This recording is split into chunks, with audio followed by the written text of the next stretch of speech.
Bonsoir cybernautes et bienvenue sur Cyber Church of Cannabis. Il y a dans ce monde une guerre entre le cannabis et le vin, une guerre entre les peuples du cannabis et les peuples du vin.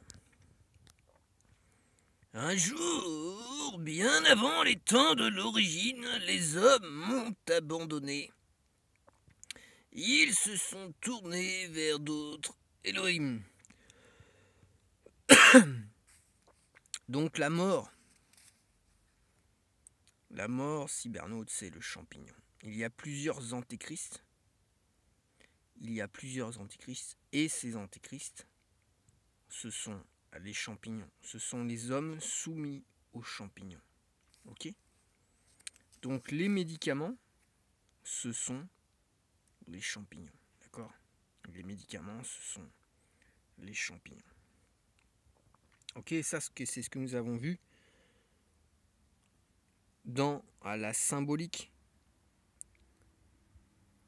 de la croix d'Ankh et du bâton d'Oise à représenter sur cette fresque égyptienne, pour ne pas dire israélite. Cette fresque israélite où on peut voir ces chattes sous l'influence de l'autorité suprême qui est le cannabis et qui écrit l'arbre de la vie au milieu du jardin, avec autour de cet arbre de la vie qui est le cannabis, représenté par la croix d'Ankh, avec autour de lui à l'arbre de la connaissance du bien et du mal, qui sont les lianes du vin, du jus du raisin, d'accord ? Le jus de raisin et le vin, l'arbre de la connaissance du bien et du mal. Ok ? Donc le vin, c'est le champignon. Ok ? On va voir autre chose. Donc Ankh, c'est le cannabis. Et le bâton d'Oise, c'est le champignon. Ok ? Bon, tout ça, on a déjà vu, hein ? Tout ça, on a déjà vu. Donc la mort, c'est tout ce qui est champignon. La mort, c'est le vin, ce sont les médocs, c'est la bombe nucléaire, c'est le Père Noël, ok ? Ce sont les champignons à l'état pur. Et ces champignons, ce sont des serpents, ce sont des démons, ok ? Mais en parlant aussi de la bombe nucléaire, c'est tout ce qui est arme à feu, hein. Le salpêtre, c'est utilisé pour les armes à feu, par exemple. Alors, ce qui est très intéressant, c'est ce que j'ai découvert ce soir à propos du zaïn, ok ? Alors, le zaïn, c'est une lettre hébraïque, pour ne pas dire hiéroglyphique.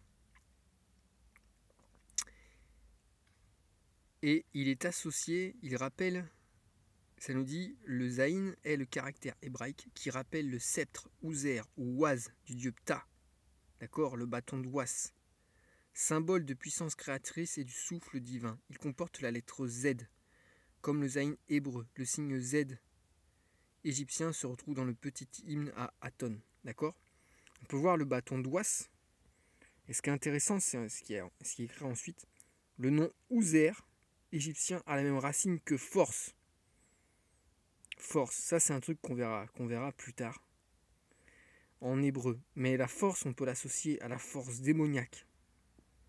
D'accord ? J'ai dit, les champignons, ce sont les démons. D'accord ? Les démons, ils sont réputés pour avoir une grande force. En hébreu, oser et ose. Et ose, les gens, c'est le champignon. Le champignon. D'accord ? Le champi. Le bâton d'Oise, le bâton d'Ose chasse le serpent. Et le serpent, c'est le champignon. D'accord ? Arthrose. Endométriose. Il y en a plein d'autres, hein. Ok ? Alors, Oh, ça m'a fait penser à zozoter. Oh, ça m'a fait penser à zozoter. Alors, quand on va voir zozoter, ça vient de zézayer. Et zézayer, c'est prononcer des Z en parlant. D'accord? Prononcer des Z en parlant. C'est quelqu'un qui va prononcer les lettres J et G en Z et la lettre S en CH. Alors, quels sont ceux qui font ça? N'est-ce pas la façon de parler de ceux qui ont bu le champignon liquide et qui, au lieu de dire « je suis bourré », vont dire « je suis bourré, je suis bourré, je suis bourré les gens, je suis bourré, je suis bourré ». Et oui, c'est un zozo. Un zozo, tout ça c'est dans le dictionnaire. Hein. Zozo, garçon niais et naïf. C'est quelqu'un qui est dépourvu de sens. Et voici, je vis à l'angle de la rue. D'accord? Ou plutôt au bout du chemin, au bout de la rue, je sais pas. Un jeune homme dépourvu de sens. Un jeune homme qui a bu. Il zozote. C'est un zozo. Je suis bourré. Oh, elle est belle, mais je suis bourré. Je suis bourré. Voilà les gens. C'était Cannabis en direct live depuis Sirius. Cannabis vaincra les gens. Cannabis vaincra.